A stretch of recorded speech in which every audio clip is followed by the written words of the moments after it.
Muy buenos días a todas y todos. Pues antes que nada queremos agradecer mucho que nos acompañen el día de hoy a esta conferencia que hemos denominado Estado Mexicano en deuda con las defensoras y las periodistas. La Red Nacional de Defensoras de Derechos Humanos en México, conformada por 135 activistas, defensoras de derechos humanos y periodistas en 20 estados de nuestra República, en 20 distintos estados de la República, y cuyo compromiso es la lucha por la defensa y promoción de los derechos humanos, el derecho a la información y la libertad de expresión, y defender el derecho de las mujeres defensoras a defender los derechos humanos, les ha convocado el día de hoy para hacer público nuestro posicionamiento frente a las recientes recomendaciones de la ONU a México en materia de derechos humanos, particularmente los derechos de las mujeres defensoras y las mujeres periodistas. Para ello nos acompañan el día de hoy defensoras de Oaxaca, de Chihuahua, posteriormente de Guerrero, y periodistas. En primer lugar, daremos inicio con Cristina Járraga. Ella hará pues la lectura de nuestro posicionamiento y posteriormente escucharemos el testimonio de la situación que prevalece en 3 de los estados que encabezan las entidades con el mayor número de agresiones en contra de las defensoras de los derechos humanos, como lo son Oaxaca, Chihuahua y Guerrero. Asimismo, conoceremos de la situación que viven las mujeres periodistas en nuestro país en voz de las compañeras de CIMAC. Y bueno, para dar lectura a nuestro pronunciamiento, nos acompaña el día de hoy Cristina Járraga Fernández, quien es coordinadora de interlocución estratégica y política en Mesoamérica de la organización Asociadas por lo Justo, Jazz Mesoamérica. Y bueno, ella también es integrante de la Red Nacional de Defensoras de Derechos Humanos en México e integrante también de la Iniciativa Mesoamericana de Mujeres Defensoras de Derechos Humanos. Muchas gracias. Solamente para dar una breve introducción, desde el momento en que la Red Nacional de Defensoras en México tuvo conocimiento de que México sería evaluado por segunda ocasión en el marco del Consejo de Derechos Humanos a partir del mecanismo del examen periódico universal, se llevó a cabo un proceso... ¿Ya? Perdón. Sí. O si alguien se lo puede estar agarrando para que puedan dejarse. Se llevó a cabo un proceso interno de análisis y de revisión y de evaluación sobre la situación que estaban enfrentando las defensoras de derechos humanos durante los últimos años. Como ustedes saben, México fue evaluado por primera vez en el Consejo de Derechos Humanos en el año 2009. En ese momento recibió aproximadamente 83 recomendaciones generales en materia de derechos humanos, de las cuales en ese momento, en el 2009, 7 se dedicaron o se enfocaron exclusivamente sobre la situación de las defensoras de derechos humanos, defensores de derechos humanos y periodistas en lo general. 4 años después, en el 2013, durante la segunda revisión de México ante el Consejo de Derechos Humanos, se lleva a cabo una nueva evaluación. En este momento, a partir del posicionamiento de México respecto a la situación general de derechos humanos, los países primeramente reaccionan y emiten aproximadamente 8 recomendaciones sobre la situación de las defensoras y los defensores de derechos humanos. Y en particular, hacen énfasis con preocupación respecto a la situación de seguridad que estaban enfrentando las defensoras de derechos humanos, en particular las defensoras indígenas, y las medidas de protección que estaba implementando el Estado. Asimismo, uno de los estados hace énfasis en conocer cuáles habían sido, a 4 años y medio de la primera evaluación de México, cuáles habían sido las medidas que se habían adoptado para implementar medidas de seguridad con perspectiva de género. Después de ese momento de observaciones, llegó la respuesta del Estado mexicano. En ese momento, las reacciones por parte de los estados fue emitir una serie de recomendaciones. 4 años después, recordemos que fueron primeramente 7, en esta ocasión fueron aproximadamente 28 recomendaciones únicamente dirigidas a la protección de defensoras, defensores y periodistas. Y a diferencia del 2009, en esta ocasión hubo 2 particulares recomendaciones enfocadas sobre la situación de defensoras de derechos humanos. En esa medida, el diagnóstico que ha venido alertando la Red Nacional de Defensoras de Derechos Humanos es sumamente ejemplificativa de la situación de la región de México. De las 2 recomendaciones concretas que se hicieron, es importante mencionar que la Red Nacional de Defensoras llevó a cabo un trabajo sumamente activo frente a los estados que forman parte del Consejo de Derechos Humanos para visibilizar las problemáticas y que a continuación se reflejan en las 2 recomendaciones. Incorporar la perspectiva de género en el combate a la impunidad, así como en las medidas de seguridad que el Estado debe de implementar, y desarrollar un protocolo de investigación con perspectiva de género y etnicidad que pueda ser utilizado en las Procuradurías de Justicia de los Estados en todos los casos en los que las defensoras de derechos humanos reporten amenazas de agresiones. Este es el diagnóstico general que enfrenta México en el marco del Consejo de Derechos Humanos a partir de su segundo examen.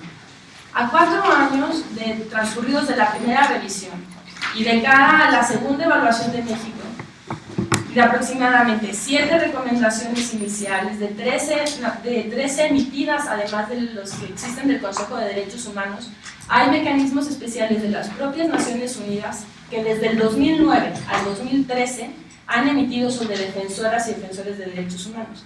Entonces, a todas estas se suman 13 más. O sea, son aproximadamente 35 recomendaciones que México a lo largo del 2009 a la fecha ha recibido en materia de protección, de prevención e investigación sobre defensoras y defensores de derechos humanos.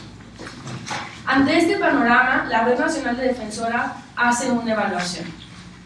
En ese sentido, en México, las defensoras de derechos humanos, señalamos, enfrentan todavía violencia, discriminación, amenazas y agresiones diversas a las que se enfrentan nuestros colegas varones. Hay una necesidad de reconocimiento en las medidas en las que deben implementar para la protección de las defensoras de derechos humanos. Reconocer que hoy en México, toda la fecha, la tradición ha sido que las defensoras cuestionan las normas socioculturales, tradiciones, percepciones y estereotipos aceptados acerca de la feminidad, la orientación sexual y el papel y la condición de la mujer en la sociedad. Hoy en México, las defensoras de derechos humanos siguen enfrentando mayor violencia y discriminación por el hecho de ser mujeres. Este marco se agrava en contextos en los cuales las defensoras son mujeres indígenas y campesinas, y quienes llevan a cabo una labor fuera de las capitales. Enfrentan riesgos quienes llevan a cabo trabajos en la defensa del territorio, quienes denuncian la violencia y la corrupción de los actores estatales y no estatales en nuestro país, quienes evidencian la colusión entre la delincuencia organizada y el Estado, quienes enfrentan mayores riesgos son las mujeres que están fuera de la capital y quienes tienen menos acceso a las medidas de protección. Son las mujeres que buscan a sus familiares y las mujeres que les acompañan en su camino, las defensoras de derechos humanos que apoyan a las personas migrantes, las defensoras que denuncian a las transnacionales y sus intereses del despojo. Todo este diagnóstico se ve reflejado en las recomendaciones. Nuestros registros confirman la alarma y la relevancia de priorizar la atención respecto a la labor y la situación que hoy en día enfrentan las defensoras de derechos humanos.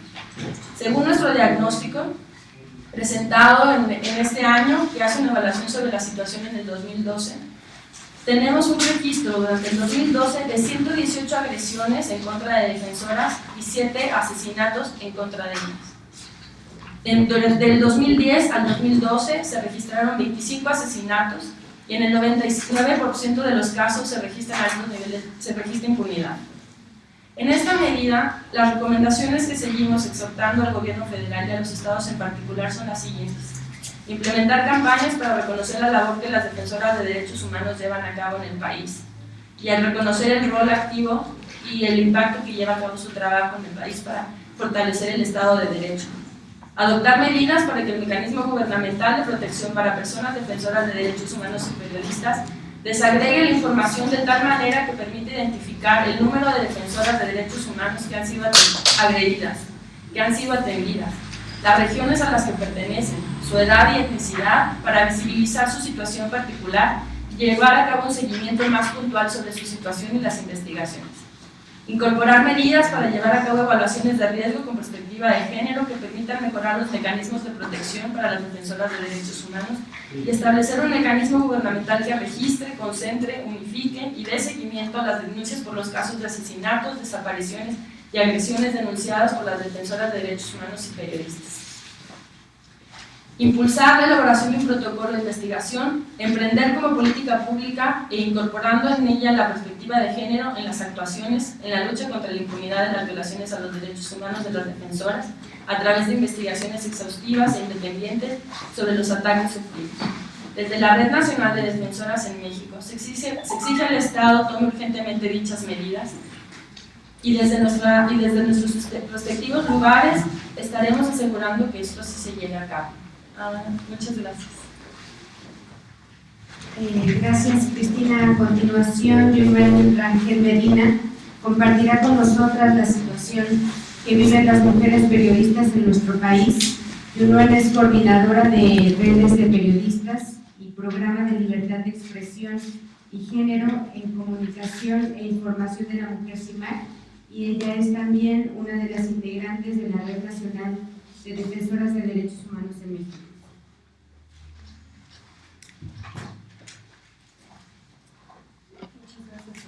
Buenos días a todas y todos. Pues para dar un panorama general sobre lo que sucede con las mujeres periodistas, recordar que desde 2010 México es considerado el país más peligroso para ejercer el periodismo en América Latina y el segundo en el mundo, según Catalina Montero, relatora especial de libertad de expresión para la Comisión Interamericana de Derechos Humanos, así como para Frank de la Rue, relator especial de la Organización de las Naciones Unidas, debido al número de personas periodistas asesinadas, intimidadas, amenazadas, secuestradas y al atentado a las instalaciones de empresas periodísticas. Como producto de esta situación alarmante y creciente, además inédita en nuestro país, han surgido numerosos informes y mecanismos de protección que, a pesar de los esfuerzos de la sociedad civil que impulsa y vigila los mismos, la violencia en contra de quienes ejercen esta labor fundamental para la democracia en el país y la participación informada de la sociedad no ha parado. Los casos de muchas mujeres que enfrentan violencia en el ejercicio de su labor periodística aún hoy no se conocen del todo, sobre todo los referentes a la violencia sexual y el acoso, pero tampoco la precariedad de sus condiciones laborales y los niveles de impunidad que permean estos casos, en los que están todos los tipos y modalidades de violencia contenidos en la Ley General de Acceso de las Mujeres a una Vida Libre de Violencia, vigente en México desde 2007, que se ejercen para inhibir o silenciar definitivamente su labor. La falta de visibilidad de estos casos, de las formas de violencia enfrentadas por ellas y los mecanismos centrados en hombres, representan sí un riesgo para ellas, en tanto que el registro, la documentación y atención de los casos las omite y las discrimina. La invisibilidad las deja excluidas de la protección de la justicia, el derecho a la debida investigación y la reparación integral del daño, a pesar de que de 2002 a 2011 los casos de violencia contra mujeres periodistas aumentaron en un 300%. Desde 2002 a lo que va de 2013, CIMAC ha registrado y documentado 162 casos de violencia contra mujeres periodistas en México, de los cuales la mayoría ocurrieron en los últimos 6 años, de un modo mucho más alarmante en 2010 y 2012. 11 de estos casos son considerados por nuestra organización como feminicidios, y todos estos están ahora en impunidad. Hoy el Estado mexicano está sin duda en deuda con las mujeres periodistas que enfrentan violencia, en las que los principales agresores son justamente funcionarios públicos de todos los niveles. En nuestro registro y documentación representan más del 60% de los agresores. En este sentido, violencia institucional, lo llama así la Ley General de Acceso, en tanto que se trata de actos u omisiones de las y los servidores públicos. Esta violencia es aplicada al no garantizar las condiciones adecuadas para ejercer su labor en un entorno no violento y respetuoso de sus particularidades sexuales y sociales, como el acceso a la justicia, y en los casos en los que los elementos del Estado son quienes las agreden. Hay violencia psicológica en prácticamente todos los casos que hemos registrado, a través de amenazas directas contra ellas o contra sus familiares, hijas o hijos, y también en el entorno de miedo y estrés en el que se genera en los contextos de violencia que hoy en día enfrentamos. Esto desde luego inhibe su labor periodística y hoy las está desplazando de sus lugares de origen. El descrédito, la difamación, la calumnia y el cuestionamiento constante de la vida personal y profesional de las periodistas sigue siendo una constante en el acto violento, así como en algunas investigaciones. Los ataques moralistas contra las periodistas están acompañados de dobles exigencias laborales para competir con sus colegas hombres, por el reconocimiento periodístico y el prestigio que también puede cobijar al enfrentar un acto de violencia. La violencia comunitaria, al ser expuestas en los medios de comunicación, en los casos en los que se pone en duda su calidad moral y personal, así como profesional, a través de rumores que se difunden entre el medio periodístico y la comunidad en la que se desarrolla la periodista, lo cual desde luego impacta su vida y la de su familia. Violencia sexual que, como ya decía, se da a través del acoso por parte de agresores ajenos al medio de comunicación, pero también en medio de coberturas y movimientos sociales, por parte de sus pares hombres, sus fuentes de información o elementos del Estado. Violencia laboral, reflejada en la precariedad y cuando no se brindan las condiciones laborales necesarias para ejercer la labor periodística en lo económico y en la seguridad bajo un contexto como el actual. Elaboran información noticiosa en formatos distintos, es decir, no solo escriben, sino graban, hacen fotos, difunden por redes sociales, etc., por el mismo pago. Finalmente, hemos registrado la aplicación de la violencia considerada como extrema en razón de género cometida contra mujeres, en este caso contra las periodistas, la violencia feminicida. Conoce casos desde 2002 a lo que va de 2013. Asimismo, están otras formas de violencia como la publicidad que se ha convertido en un control legal del periodismo, la poca profesionalización y la construcción social y misógina. Se trata de mujeres que se encuentran en un periodo de vida entre los 22 y 42 años, 30 en un promedio. Es decir, son mujeres que están en edad reproductiva, son económicamente activas, por lo que la inhibición de su labor repercute no solo en su integridad profesional y personal, sino en el derecho a informar, el derecho a la sociedad a la información y el desarrollo económico del país. Las mujeres periodistas sin duda contribuyen a la difusión plural de perspectivas de análisis para la sociedad. La mayoría de las periodistas violentadas son reporteras, quienes cada día recogen y trabajan la información que es presentada en los medios de comunicación. Reporteras que no están dentro de los puestos de decisión de los mismos. Estas reporteras se volvieron la voz de numerosas víctimas y de otras mujeres que enfrentan el contexto de la denominada guerra contra el crimen organizado, la militarización y los también denominados daños colaterales, o los casos de otras compañeras periodistas violentadas. Son ellas quienes han documentado la corrupción, siendo este el tema central en medio de una agresión. El seguimiento informativo y la publicación de temas como desvío de fondos, derechos humanos, explotación sexual infantil, feminicidio, violencia sexual institucional y libertad de expresión han sido algunos de los temas que las mujeres han dado voz y cobertura en México. A pesar de lo anterior, el Estado mexicano sigue en deuda con las periodistas y la violencia no está erradicada. Más aún, todos los casos registrados están en impunidad. Revisar, investigar, documentar y atender estos casos violentos que afectan a las mujeres periodistas y a la sociedad en general representa pasar de la idea de las anécdotas a una categoría de análisis que explique y atienda las dimensiones estructurales de esta situación. Es necesario y urgente que los mecanismos creados para atender esta situación tomen en cuenta cada una de las recomendaciones nacionales e internacionales sobre la atención particular de las mujeres periodistas y defensoras de derechos humanos. Asimismo, es urgente desnaturalizar las formas de violencia ejercida en contra de las mujeres y de las que se usan para coartar su labor. Deconstruir estereotipos, desmitificarlos, impulsar la igualdad y ampliar las libertades de pensamiento y acción para las mujeres es también un tema de seguridad para periodistas y defensoras. Reconocer la situación y darles voz es solo el primer paso para la atención y erradicación de estas formas de violencia, así como para combatir la impunidad permanente a través de la prevención, la garantía de acceso a la justicia y medidas efectivas de protección.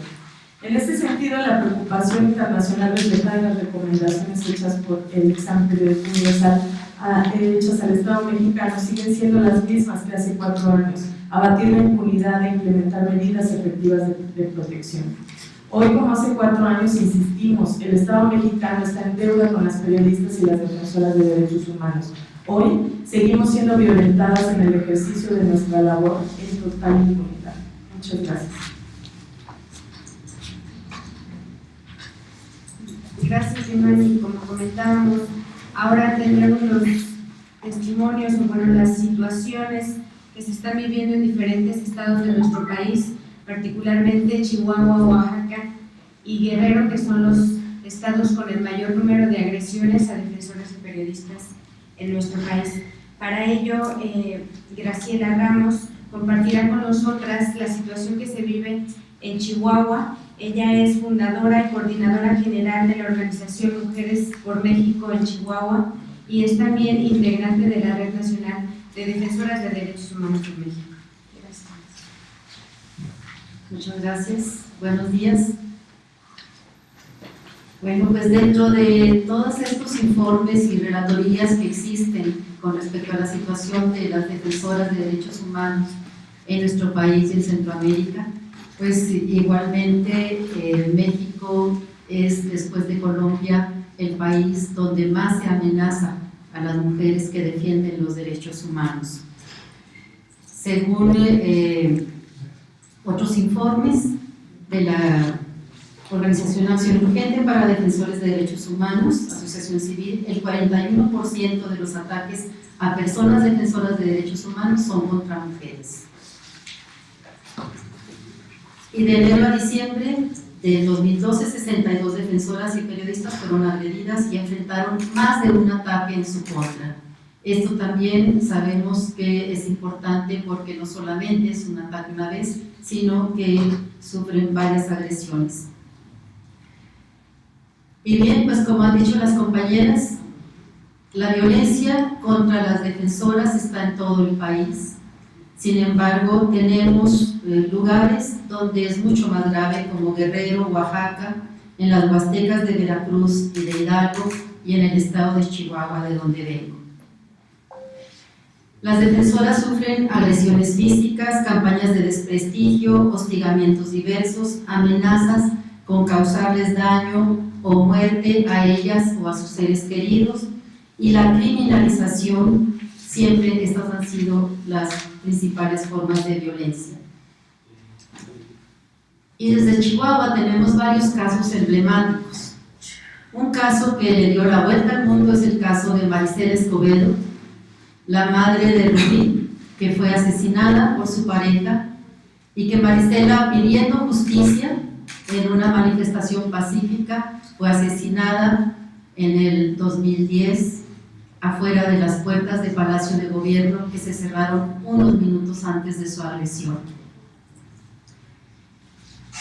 Curiosamente, casi a 3 años de la muerte de Marisela Escobedo, la Comisión Nacional de Derechos Humanos acaba de emitir una recomendación para el estado de Chihuahua, donde reconoce que se violaron varios derechos de Marisela y de su familia en todo el proceso que se hizo para la defensa de su hija Rubí, víctima de feminicidio.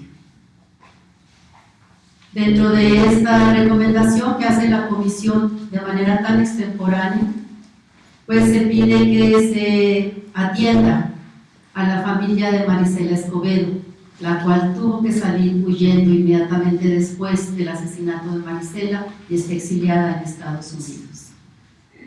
Así operan pues nuestras instituciones en México.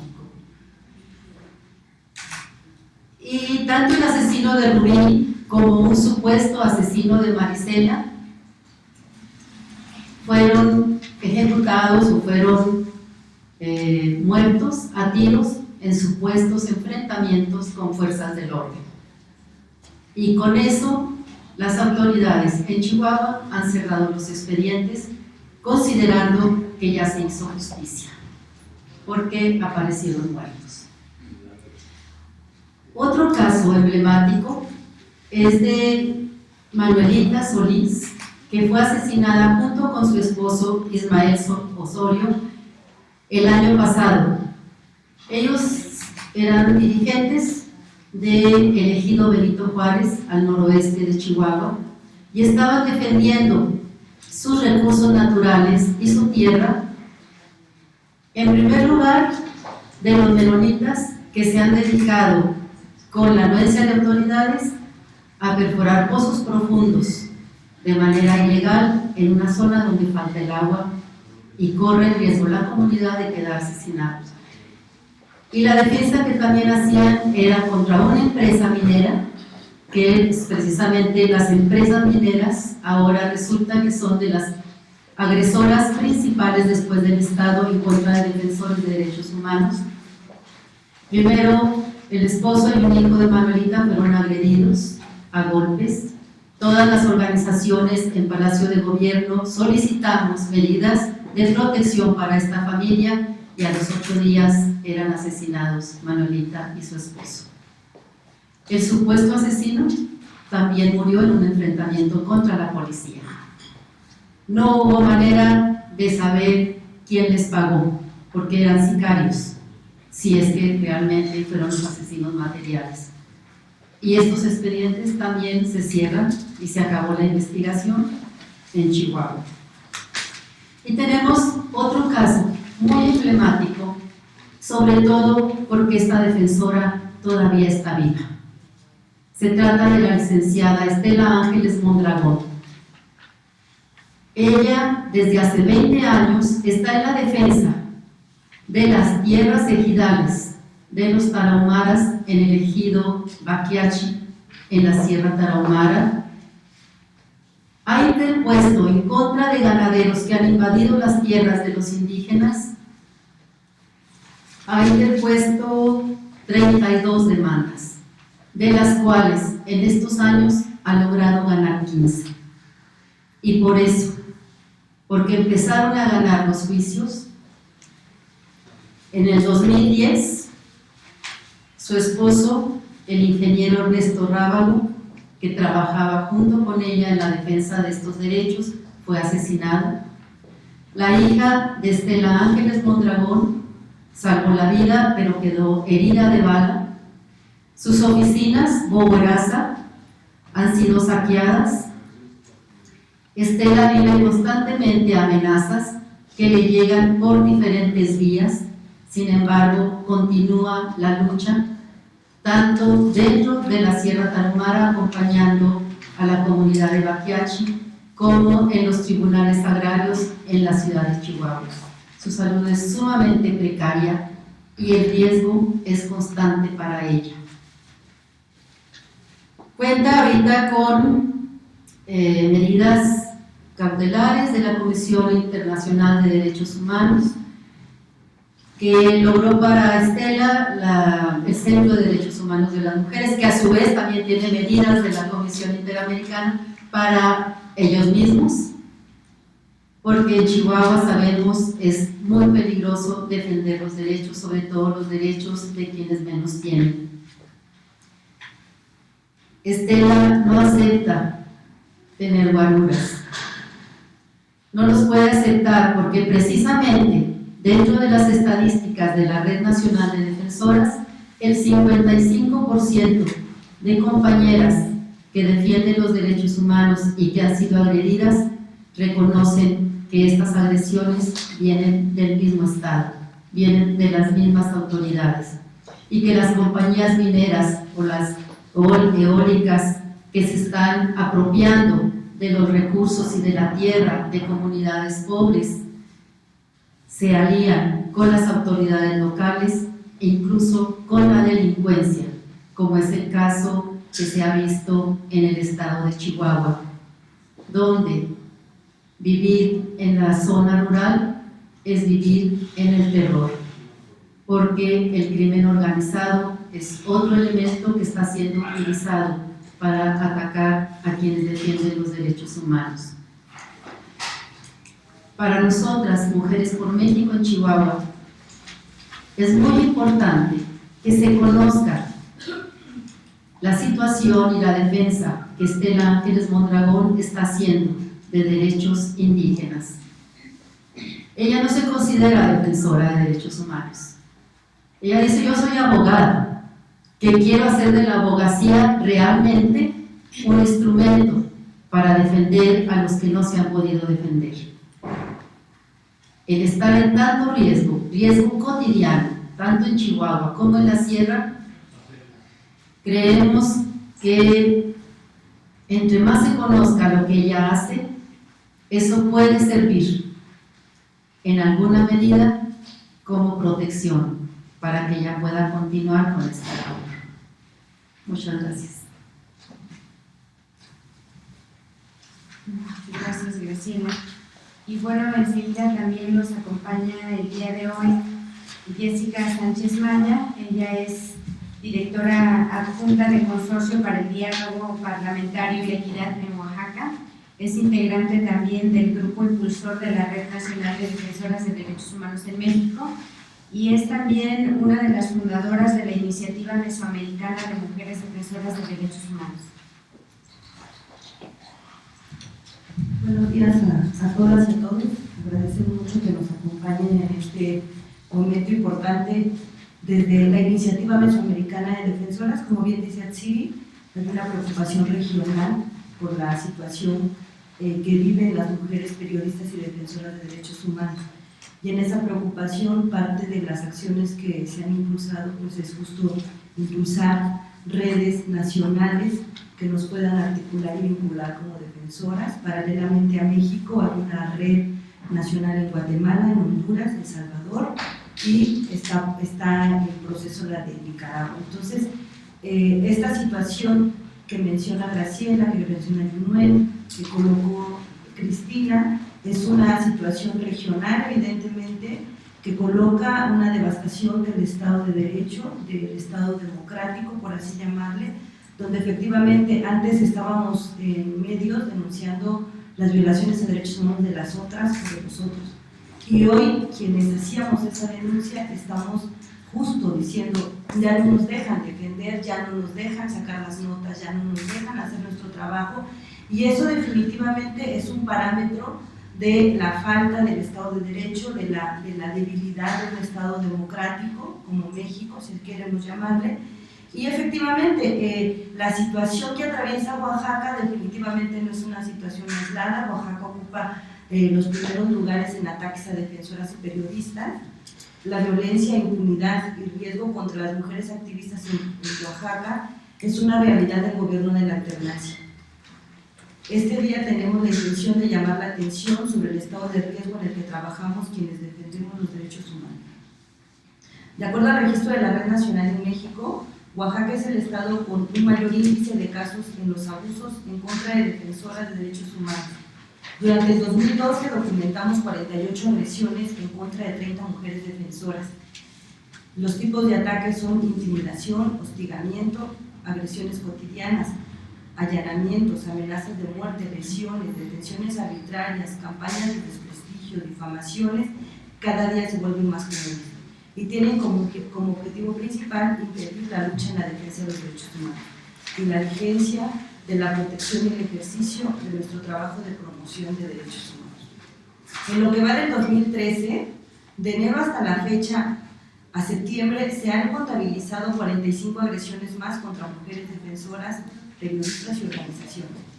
De estos se contabilizan 14 defensoras, 3 periodistas y 5 organizaciones o colectivos agredidos, lo que significa que las defensoras y las periodistas sufrimos diversos ataques en una sola persona. Lo más frecuente de las agresiones son las amenazas, de las 45 son 15, hostigamiento, intimidación y vigilancia 13 y difamación 5. Las mujeres que han sufrido más ataques son las mujeres defensoras que defienden la tierra y el territorio, que son 24 ataques, las mujeres que defendemos los derechos humanos de las mujeres, 15, y los que defienden el derecho a la libertad de expresión y comunicación, 6. Las agresiones de los ataques en contra de defensoras y periodistas son en general desconocidos, pero también la policía municipal, algunos medios de comunicación y la gente cercana a las autoridades municipales. Cabe destacar también el papel de grupos que trabajan con empresas transnacionales. En 2 ocasiones han sido comprobadas la intervención en los ataques contra defensoras y periodistas. La violencia que sufrimos las defensoras de derechos humanos como otra expresión de la violencia hacia las mujeres se caracteriza por culpabilizar, avergonzar y poner en entredicho la verdad de la defensora, y normalizar y justificar los actos de los agresores, de desconocer la palabra de las mujeres al momento de denunciar, aislarlas de su núcleo familiar y comunidad, promover la reproducción y legitimación de roles y estereotipos de género, cuestionarlas y atacarlas en cuanto a su interés de participación en asuntos públicos. Los ataques a las defensoras de derechos humanos cuentan con un elevado grado de impunidad que genera un estado de permisibilidad por parte de las autoridades que deberían procurar la justicia. Lo anterior lo sustentamos, pues en ninguno de los casos registrados se tiene registro de que los agresores hayan estado frente a la ley o que hayan avances sustantivos en las investigaciones. Muchas veces se argumenta que no se dan datos para dar con los responsables, pero a pesar de que hay señalamientos directos de los agresores, tampoco se ejecutan las órdenes de aprehensión. En varios casos son las autoridades mismas quienes se convierten en las agresoras de las defensoras de derechos humanos. Y en particular resulta preocupante que viven las defensoras que protagonizan la defensa de tierra y territorio en distintas comunidades rurales, pues se enfrentan a un triple agresor: a las autoridades, a las empresas y a los caciques de la región, específicamente mineras y empresas eólicas, cuyo objetivo es la expropiación de las tierras de los pueblos originarios con megaproyectos que violan sus derechos a la consulta, que atentan contra la identidad cultural, que provocan graves daños ambientales, desalojos forzados y múltiples formas de violencia contra las y los habitantes, incluida la violencia sexual contra mujeres. Queremos poner sobre la mesa el alto riesgo y la indiferencia por parte de las autoridades estatales en el caso de Bettina Cruz Velázquez, integrante y fundadora de la Asamblea de los Pueblos Indígenas del Istmo y de Tehuantepec, en la defensa de la tierra y el territorio; de Silvia Pérez Yescas, integrante y fundadora de la organización Mujeres Indígenas por la Conservación, Investigación y Aprovechamiento de los Recursos Naturales, y ARENA; el Grupo 8 de Marzo, quien trabaja el tema de violencia contra las mujeres y que tiene una red; de Abigail Vázquez Sánchez y Rosalinda Canseco, integrantes de la Coordinadora de Pueblos Unidos del Valle de Ocotlán, así como de las defensoras Reinalda Cid, Eva Lucero Rivero Ortiz, Evitelia Pacheco Ramírez, Sara López, Leonor Peralta Castellanos y Alba Cruz Ramos, solo por citar algunos casos. Estos casos sin duda dejan al descubierto el clima de riesgo, vulnerabilidad en que desarrollamos la labor las defensoras de derechos humanos, lo que hace evidente el incumplimiento por parte del Estado mexicano y las autoridades estatales su obligación de proteger y garantizar nuestra labor.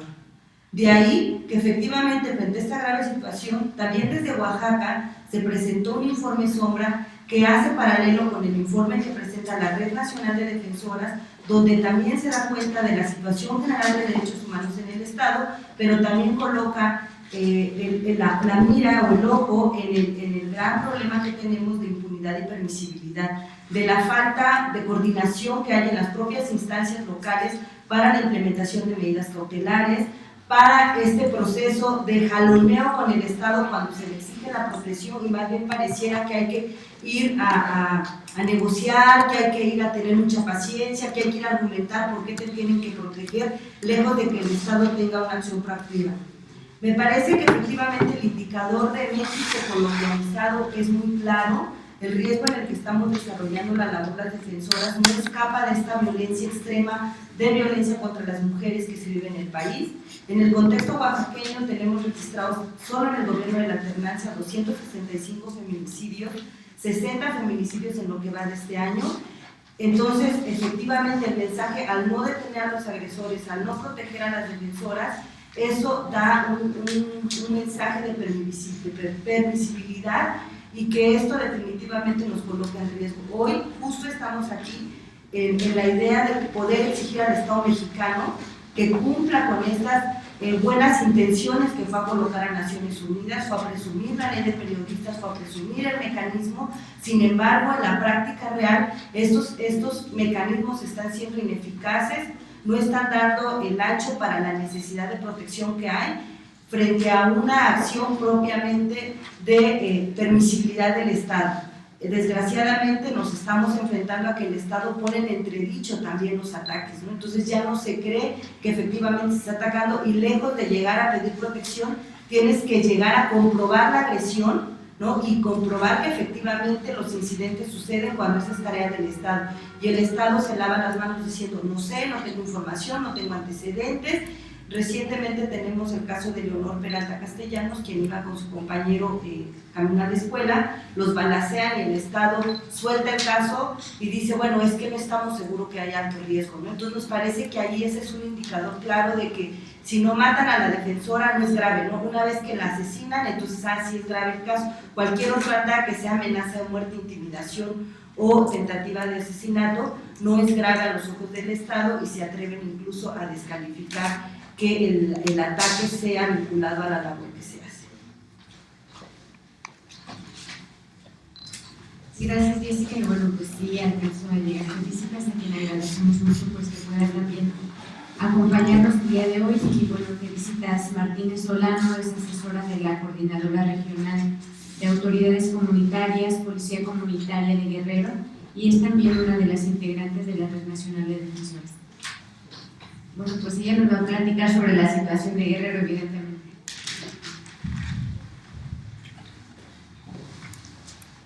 Bueno, buenos días.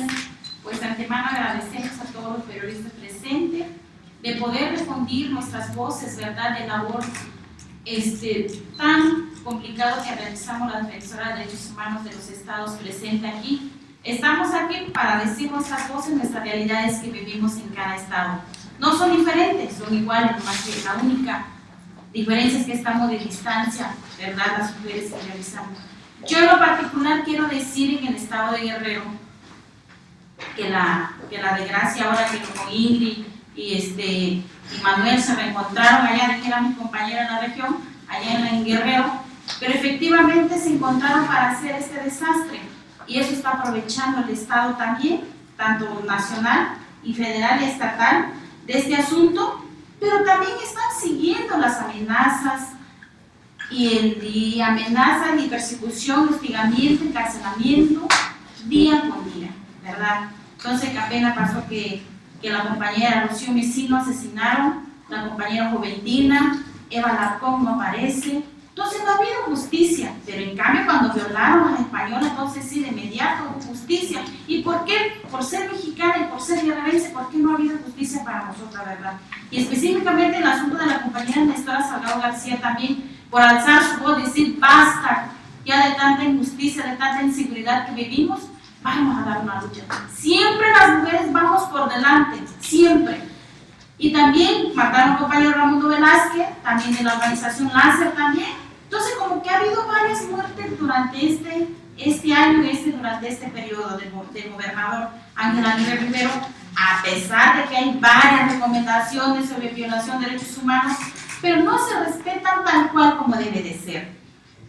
Igual con nosotros de la Coordinadora Regional de Autoridades Comunitarias, ha habido persecución, hostigamiento. Pero yo voy más allá del análisis del todo, del desastre que armó Ingrid y Manuel, más va del asunto de la minera, ¿verdad? Porque nosotros en nuestro territorio está la defensa del territorio comunitario, el asunto de la minera. Pues ahorita están desalojando varias gente, están ubicando gente en otros lugares. Va a decir, pues te sales de tu territorio. Entonces es algo muy grave que está pasando en la montaña. Porque reubican a gente, como yo voy a dejar mis raíces donde están, donde yo hago mis peticiones de lluvia durante muchos años que viví ahí. Ahora pues me van a instalar a otro lugar que ya es muy pequeño, donde yo no puedo hacer lo que yo hacía como pueblos originarios. Entonces, y a pesar de todas las recomendaciones que hacen las Naciones Unidas sobre este documento, escuchamos nuestro gobierno de Relaciones Exteriores, pues la verdad es algo que la reforma de la Constitución, de todos los tratados internacionales, pero no se han respetado ni se han aterrizado tal cual como deben de ser. Si se respetara esta garantía como él dice, entonces ¿cómo es posible que están violando nuestras propias garantías de nosotros, de los pueblos de los derechos humanos, de las defensoras de derechos humanos, que hacemos una labor tan grande y tan complicado también, porque no es fácil ser defensora de derechos humanos y hacer la defensa? Pero que también queremos justicia también, ¿verdad? Porque no ha habido una justicia con equidad, con una balanza, con un equilibrio parcial. No lo ha habido para las mujeres en todos los ámbitos, no nada más las mujeres indígenas, sino que también para todas las mujeres mexicanas que viven en este país, en varios estados de la República Mexicana. Yo con eso quiero decir que también nosotros el día 25, por el Día No Internacional de la Violencia, vamos a hacer una manifestación sobre el asunto de la compañera Nestora. No es posible que ellas guerrerensen y la mandan hasta Jalisco como si fuera la alta mayor delincuencia, ¿verdad? Y sabiendo que de antemano los mayores delincuentes andan libres porque eso sí tienen dinero. Entonces, y acaban también de detener a otro compañero el día de ayer, el compañero Gonzalo Molina, a él sí lo acusan de terrorismo. Entonces dice, ¿qué Estado de Derecho vivimos?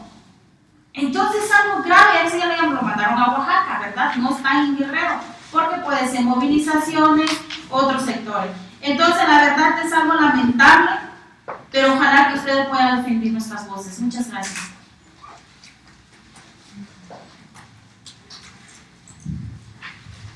Pues con esta participación concluimos las participaciones de las integrantes de la Red Nacional y si les parece podemos dar paso a la sesión de preguntas y respuestas.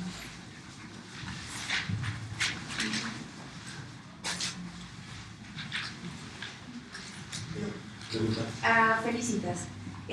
¿Cómo enfrentan entonces la defensa de los derechos humanos? ¿Cuál es en su ejercicio a diario? ¿Cómo se teje los mecanismos de protección para ustedes en ese contexto como el de la montaña? No sé si hay otras más preguntas. ¿Perdón? ¿Alguien quiere hacer más ¿Alguien más? preguntas para que ya contestamos? Quiero preguntarles si ya tienen un mapeo más o menos de cuántas, las denuncias que tienen, pero qué autoridades las tienen, si ya tienen las autoridades federales o las estatales. Ya sé que hay impunidad, pero más o menos en qué estado se encuentran los procesos, en cómo están los procesos de estas denuncias.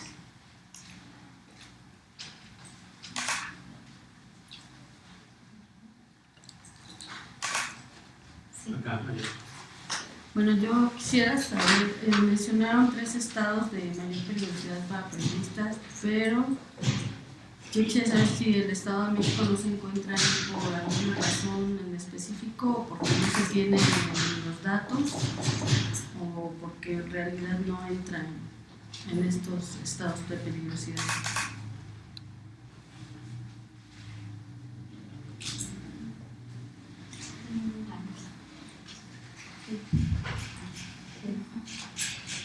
Bueno, la pregunta que usted hace sobre la defensa de los mecanismos, hay muchos mecanismos para la defensa de derechos humanos. Para nosotros sí la aplicamos, pero efectivamente el Estado no lo respeta. Se respetan derechos humanos cuando cree conveniente y cuando no se respeta. Entonces como que no hay una balanza de equilibrio que podamos avanzar. Yo te pongo un ejemplo concreto. Cuando nosotros estábamos en la GRAN, el derechos humanos seguido nos vigilaba como lupa en qué momento violábamos los derechos humanos. ¿Por qué no vigila la violación de derechos humanos en todos los casos que ha cometido el gobierno del Estado? Eso no lo han hecho. Por ejemplo, Nestora, ¿por qué la mandan a Jalisco? Ella debe de ser procesada en Acapulco, ¿sí? No debe de estar fuera de nuestro Estado, ¿sí? Entonces, eso es una violación de derechos humanos. Ni siquiera la declararon ahí, directamente nomás la aterrizan ahí, la trasladan a otro lugar. Igual el compañero Molina, ¿de qué sirve que él vaya a Oaxaca? Y ahí ya no está en Guerrero, sí estuvo un rato en Chilpancingo, de ahí la trasladaron a Oaxaca, ¿sí? Entonces, no se está respetando los mecanismos. Y a pesar que el gobierno del Estado dice que yo respeto los mecanismos de derechos humanos, pero no se ha hecho así. Al contrario, lo ha utilizado para otras cosas. Yo lamentablemente, a la compañera Rigoberta Menchú, que todas la respetamos, ella fue, se sienta con el gobernador haciendo promoción del turismo de Acapulco y que no sé qué cosa. Sin embargo, sabiendo de que en la montaña no hay camino, no hay paz, y sigue la lluvia ahorita. Sigue lloviendo, la lluvia está horrible. Ya no es su temporada, pero sigue lloviendo. Entonces, no puedo creer que el Premio Nobel de la Paz, hablando de los pueblos indígenas, representando a las mujeres indígenas de Guatemala, Premio Nobel de la Paz, y anda haciendo estas cosas. A mí se me hace muy grave, de verdad, la compañera hermana, pues mi hermana, porque es indígena, Roberta Michu, que se anda prestando en esos vuelos, de verdad. Se lo digo con mucha sinceridad. Entonces, en esa parte del mecanismo, que no se respetan, pues lo que es algo lamentable. Te matan y no hay investigaciones, no hay avances, ni nada. Te preguntan, sí, espérate, faltan los testigos, y todos dicen que son de la mafia. No, sí, estaba ahí y punto. ¿Sí? Y eso es algo lamentable, porque eso no es cierto, pero solamente justifican eso para que digan, pues aquí se cierra el expediente, se cerró la investigación. Y me refería en particular a lo que ustedes han tenido que desarrollar entre redes para seguir siendo defensoras de los derechos humanos y de qué manera continúan haciendo ese trabajo. O sea, ante que justo lo que estás diciendo, que no se respetan los mecanismos, hay inseguridad, no hay garantías por parte del Estado para que haya libertad para ser defensora de los derechos humanos o comunicadora. ¿Cómo lo han hecho ustedes? Mira, ¿de qué manera se protegen? ¿Cómo si continúan con esa labor? Allá a tu suerte ya, de verdad. Por ejemplo, yo cuando estaba en la autoridad, yo tenía resguardo porque yo tenía policía de mi territorio, pero fuera del territorio ya no lo tienes. Yo estoy fuera del cargo ahorita, ya no sin seguridad. Ahora sí, a mi suerte, como me acompañe, como me toque, cuando me toque. Así es algo lamentable, pero esa es la realidad.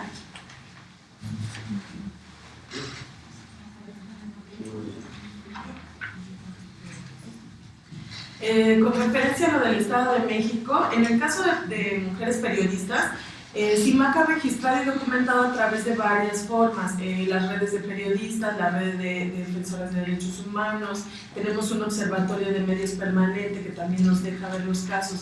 Entonces es por estas vías que los hacemos cuando las compañeras nos contactan directamente para narrar sus casos. Y el Estado de México, bueno, aunque hablemos de cifras que ya están, digamos, analizadas, documentadas, etcétera, no significa que sean cifras absolutas. Lo que decíamos es que este sexismo y esta discriminación permanente contra las mujeres no permite que los hechos sean narrados, que los casos sean narrados. El costo que tiene narrar un hecho de violencia a veces es muy, muy alto, sobre todo si es de tipo sexual, por ejemplo.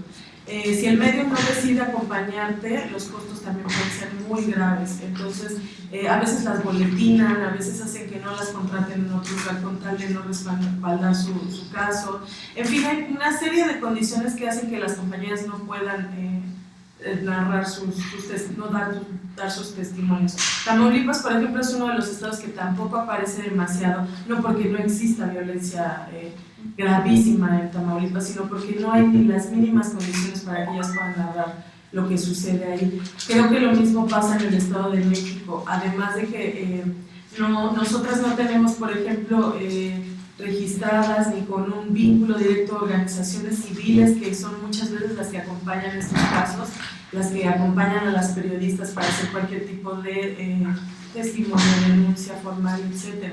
Creo que esa también es una situación que está en el Estado de México y que no permite que los hechos sean narrados. Tenemos un caso de feminicidio, me parece en 2009, que fue catalogado como crimen pasional. Así fue tratado en los medios de comunicación del Estado de México, y eso que yo decía, eso genera también un ambiente de permisibilidad que decía Jessica, pero también de terror. Entonces no se narran completamente las historias de lo que sucede. En cuanto al estado procesal que tienen las denuncias que se han interpuesto, ahí miraremos como dos variantes.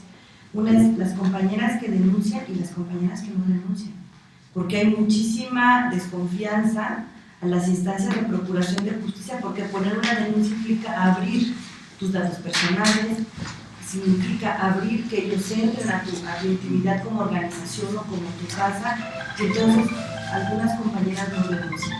De las compañeras que han denunciado y que en estos casos que yo mencioné en Oaxaca hay denuncias, o sea, hay denuncias interpuestas. Sin embargo, todo se queda al estatus de la averiguación previa. Mi organización sufrió 2 allanamientos a la oficina y un allanamiento a la casa de una compañera.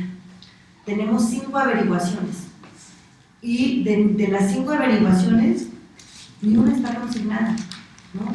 Supuestamente llega el cuerpo de peritos, pero luego salen con que el perito fotógrafo que llegó no sabe que era un estudiante que estaba haciendo prácticas, o que la prueba de huellas dactilares no sirvieron porque resulta que revolvieron no sé qué sustancia y entonces el indicador ya no es real.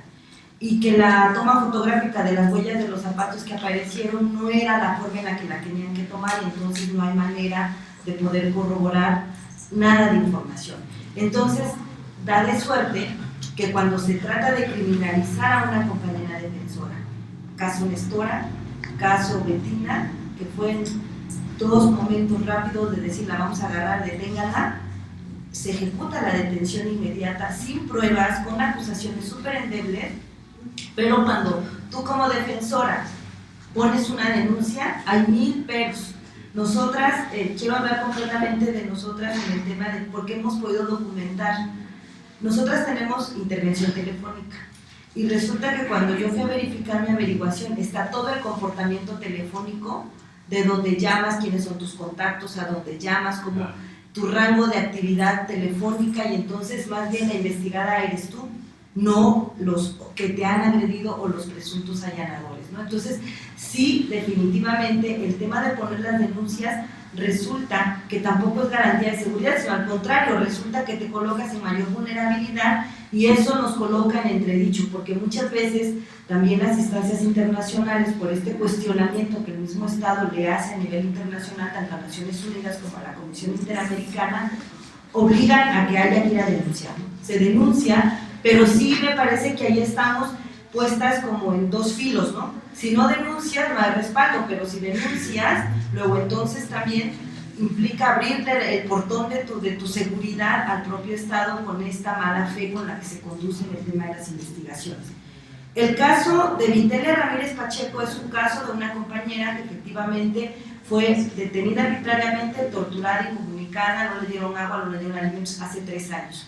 Esta compañera, a manos de un cacique, sufrió la agresión, y el cacique movió a una parte del pueblo para que hiciera esta actividad. Se pone la denuncia, tardan 3 años en integrarla, apenas hace 6 meses se libra la orden de aprehensión, y la argumentación es: el señor tiene peso político, nos va a tomar el pueblo, entonces no vamos a ejecutar la orden, ¿no? Y entonces la señora tuvo que moverse, desplazarse de su espacio, vivir fuera de su comunidad, y el impacto que genera en la familia este desplazamiento es muy complicado. El tema de que se filtran las informaciones de las investigaciones es grave. Resulta que nosotros ni sabíamos que ya se había librado la orden de aprehensión, y el agresor le habla por teléfono a la defensora y le dice: ya sé que no te has parado, y aunque el Estado te esté protegiendo, vas a ver, ¿no? Entonces, ahí nos da cuenta también de lo frágil que está el tema del sigilo y de la reserva de información que no tiene el Estado, y que efectivamente esto coloca en mucho mayor riesgo a la defensora, ¿no? Entonces tenemos un solo caso donde hay consignación, pero es con esta característica. El resto de casos está solamente en etapa de averiguación. Creo que no he sabido que México tiene un alto índice de impunidad, y que de los delitos que se cometen, realmente creo que es el 1 y tantos % el que en un momento pueda ser sancionado, y el tema de las defensoras no escapa a esta realidad. Entonces, en el tema de acceso a la justicia hay un gran déficit nacional, pero que me parece en Oaxaca hemos podido ir documentando todo lo que implica el abrir la puerta, ¿no? Todo lo que implica el apostarle a que en algún momento nos van a entregar a los agresores, ¿no? Y resulta que la averiguación se convierte en un cuaderno de muchos antecedentes, porque cada vez que te sucede un incidente tienes que dar vista. Pero eso implica perder todo un día en una diligencia, y luego resulta que cuando preguntas es: no sabemos, no ha pasado nada, ¿no? Y entonces hay un desgaste también, porque no hay esta efectividad en el proceso de investigación de los ataques a las defensoras y periodistas de derechos humanos. Los ataques también van desde estos delitos no tipificados, por ejemplo, que hackeen una página de internet, que bajen un blog, que intercepten tu correo, que te hackeen el correo. Eso no está en ningún tipo penal, y entonces la autoridad te dice: pues es que la ley no me faculta para investigar eso, ¿no? Y aunque te lleguen las amenazas y lo que sea, entonces no entran los delitos cibernéticos, pero sí entra tal vez la amenaza, ¿no? Pero la amenaza no es un delito grave. Entonces habría que valorar si vale la pena desgastarte integrando una averiguación por una amenaza, o mejor dedicarte a tu protocolo de seguridad. Entonces, me parece que efectivamente el tema del proceso de investigación está en déficit, y esta permisibilidad, a mí, desde mi punto de vista, es como una permisibilidad concertada en el Estado, ¿no? O sea, no es una permisibilidad por accidente o porque hay dinero. El dinero se destina más a comprar armas, se destina a otro tipo de presupuestos y no al tema de garantizar un real acceso a la justicia. Yo, más allá de, como lo mencionaban Yumoni y Jessica, en realidad el subregistro es un problema a nivel nacional, ¿no? Pero además de eso está el problema de que no tenemos mecanismos para tener conocimiento, ni el Estado los tiene, de dónde están todas las denuncias presentadas de las defensoras que han sido agredidas, ¿no? O ejecuciones o desaparición forzada. O sea, en realidad no existe a nivel nacional, en realidad no existe a nivel nacional un mecanismo. Sería la responsabilidad del Estado tener como claridad y control y un seguimiento de todas esas investigaciones, y no lo hay. Los esfuerzos están muy vinculados también a tu pregunta. O sea, han sido las propias defensoras, las propias redes que se van conformando que van advirtiendo sobre la presentación de denuncias para que en conjunto se vaya dando como cierto seguimiento, ¿no? Así vamos juntando información, pero en realidad en muchas de las ocasiones no podemos estar, o sea, en realidad no tenemos toda esa información, pero tampoco la tiene el Estado, que es donde tendría que ser la responsabilidad, y es una de nuestras demandas como más concreta. O sea, en términos de impunidad, si queremos detener las agresiones, tienen que llevar a cabo las investigaciones y enviar un mensaje muy claro a los perpetradores, ¿no? Entonces, ese ha sido uno de los problemas. En términos de las redes, también de los procesos de denuncia, por ejemplo, la PGR tiene, y es como un ejemplo de lo que se puede crear, pues en realidad la Fiscalía para la investigación de periodistas y la nueva reforma para la atracción de los delitos cometidos con ellos, es un ejemplo que puede tener avances y puede tener sus obstáculos, pero era una medida para obligar a la Federación a la atracción de las agresiones, elevar el costo y llevar a cabo investigaciones. En el caso de las defensoras y defensores no existe eso. Entonces, en realidad son en las procuradurías estatales donde todas las investigaciones se están llevando a cabo. En muchas de las ocasiones, como mencionaban las compañeras, una defensora que ha sido objeto de una agresión por parte de una autoridad local no va a ir a esa misma dependencia a presentar la denuncia. Entonces, eventualmente, la posibilidad de la atracción de la Federación, o sea, de la PGR, de esas agresiones, podría ser una herramienta útil, pero no se ha llevado a cabo esas discusiones, ¿no? Ni el Estado ha sentado como las bases para llevarlo a cabo. Y creo que uno de los elementos más centrales también de lo que hemos querido llamar la atención es sobre la prevención. O sea, no podemos seguir, o sea, los diagnósticos son muy claros sobre los tipos de violencia y las amenazas que se están enfrentando y los problemas que tiene el Estado y las autoridades en sus aparatos para llevar a cabo la implementación de medidas efectivas. Pero lo que siguen sin hacer es cómo llevar a cabo esa prevención o cómo convertir el contexto que actualmente tenemos para que las defensoras sigan siendo objeto de amenazas o de agresiones. Y esos son uno de los elementos que desde la red nos interesa mucho transformar. O sea, no se trata de seguir generando medidas de protección, sino de prevención y de establecer las condiciones para que las defensoras puedan seguir haciendo su trabajo. O sea, estamos en un momento sumamente complicado en donde efectivamente hay contextos complejos en términos de se tiene que asegurar ahorita la vida y la seguridad y la labor de las defensoras de derechos humanos, pero también se tienen que llevar a cabo las medidas para detener que esto no siga llevándose a cabo y las discusiones no tengan que ser en torno a medidas materiales de protección, ¿no? Sino cómo aseguramos que las periodistas, que las defensoras puedan continuar haciendo su trabajo, y eso es responsabilidad del Estado. Entonces yo, bueno, eso sería. Gracias. Bueno, de las agresiones y asesinatos que suceden en Chihuahua contra defensoras y defensores, hay denuncias en todos los casos, pero también consideramos que las violaciones de los derechos humanos que están sufriendo las familias, las empresas, las mujeres en la zona rural, los muertos, los jóvenes secuestrados, obligados a andar armados y a pelear contra otras comunidades, todas las muchachas violadas.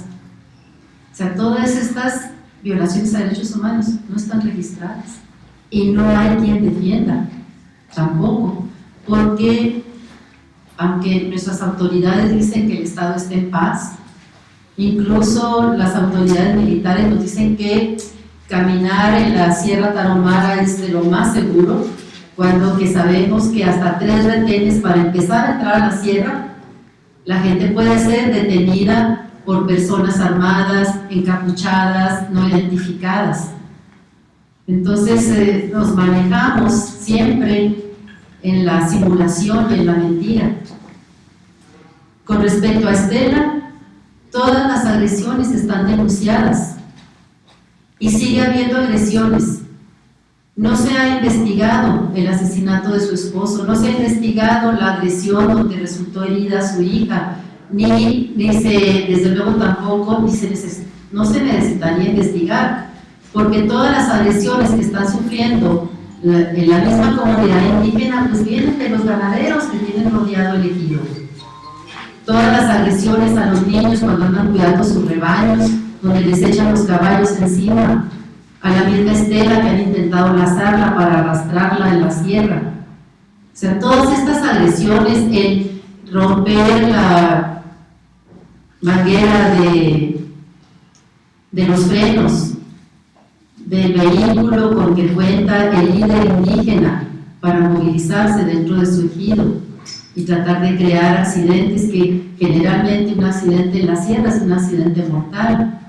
Entonces, nada de esto, absolutamente nada de esto ha tenido acceso a la justicia, únicamente en cuanto a la recuperación de la tierra, y eso porque depende pues, de una autoridad diferente, que no es estatal. Entonces, ¿qué se hace? Pues difundir, manifestarse, exigir a las autoridades, llevar los casos fuera del país, a ver si así nuestras autoridades, a partir de recomendaciones o a partir de sentencias, como la sentencia del campo algodonero, en el caso del feminicidio en Ciudad Juárez, a ver si así cumplen. Pero en realidad, lo que siempre hemos visto, avanzamos en lo formal, en las leyes, pero no hay reglamentos, pero no hay presupuestos. Tenemos centros de atención, centros de justicia, pero son totalmente insuficientes y ahí se repite la victimización a las mujeres víctimas. Entonces es una lucha constante la que estamos haciendo las organizaciones de derechos humanos, que no deberíamos de existir si las autoridades cumplieran realmente con su misión y con sus obligaciones. Pues agradecemos nuevamente la presencia de... Nada más quisiera saber, en la práctica, ¿cómo funciona el mecanismo nacional de protección? Los hechos concretos de la respuesta que recibe la recurrida al mecanismo. Por favor.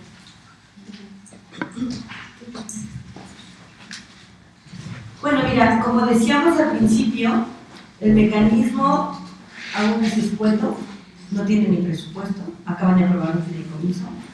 Lo que hace es, en la experiencia de Oaxaca, es batear los casos, ¿no? Recientemente el caso de Leonor, de la que les comento que fue balaceada junto con su compañero y sus hijos, piden que se abra un procedimiento extraordinario y resulta que le dicen al Estado, ahí te remito la petición para que tú respondas, ¿no?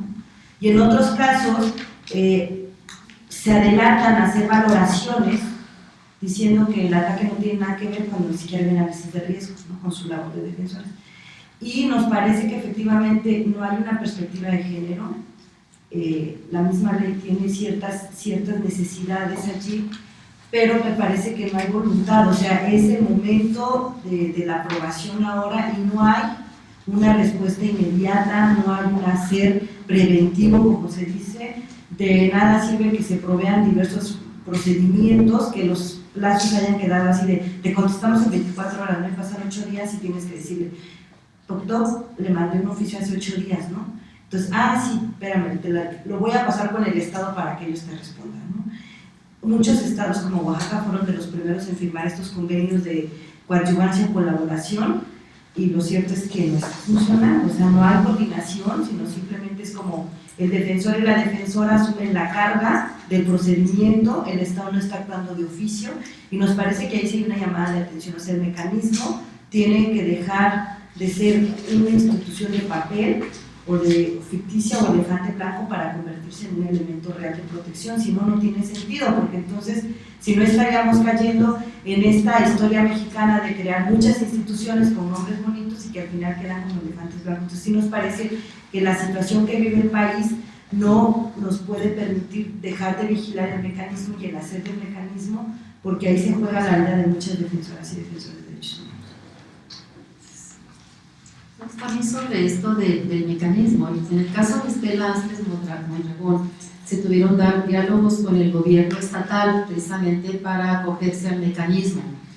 Y ciertamente hay que reconocer, hay un botón de alarma en el despacho en Chihuahua, por si alguien los ataca. Hay una especie de línea amarilla también, que eso se supone que va a ser algo de protección. Se hacen rondines, tanto en la oficina de Chihuahua como en la cabecera municipal, que es Calichí, sobre todo porque el sacerdote, que ha sido también un defensor de los indígenas, también está amenazado. Y a veces los rondines llegan hasta el ejido, a Baquiachi. Y desde luego también se le ofreció a Estela un guardia para que la acompañara. Pero ella no puede confiar, tomando en cuenta que se sabe que muchas de las amenazas han salido de la oficina de la recaudación de rentas en la región y que el recaudador de rentas está muy ligado con los ganaderos que realmente han sido agresores materiales, y sin embargo ante eso el gobierno estatal no ha hecho nada. O sea, esa persona ahí en la sierra, en la recaudación de rentas, pareciera absolutamente intocable. Y pues ahí siguen los riesgos, por lo tanto. Tal vez en términos del mecanismo, es que de espíritu en realidad tenía muy buenas proyecciones y muy buenas intenciones, y en realidad la sociedad civil formó parte importante en el diseño del mecanismo gubernamental de protección. Lo que estamos enfrentando ahora es la parte de la ejecución de las medidas, ¿no? Que es un problema que podría entenderse hasta simplemente administrativo, pero que en la realidad tiene un impacto sumamente directo en la vida de las personas. Todavía no se alcanza a asumir como una prioridad la implementación efectiva de las medidas, tanto para periodistas como para personas defensoras.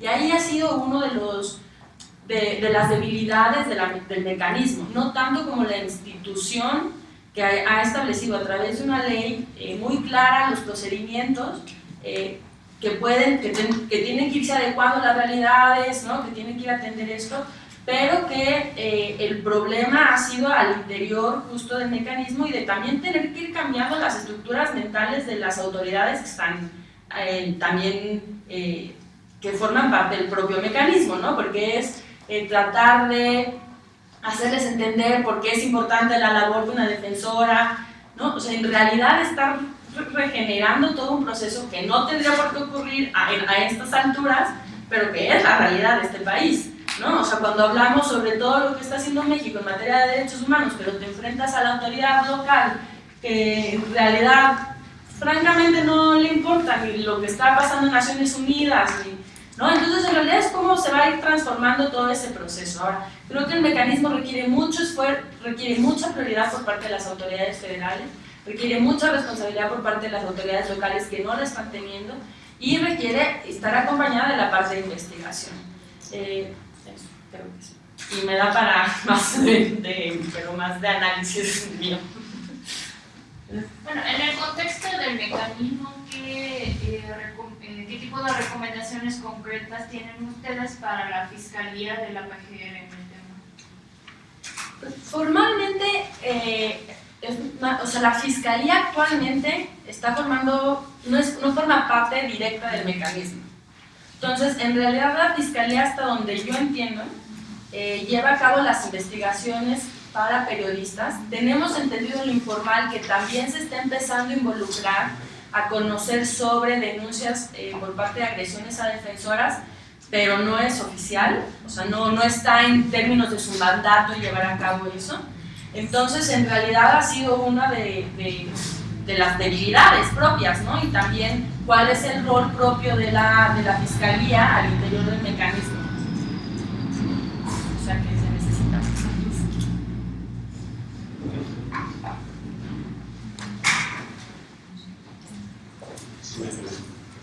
No hay preguntas, terminamos.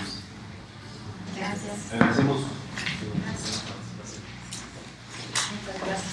Muchas gracias a todas por su tiempo.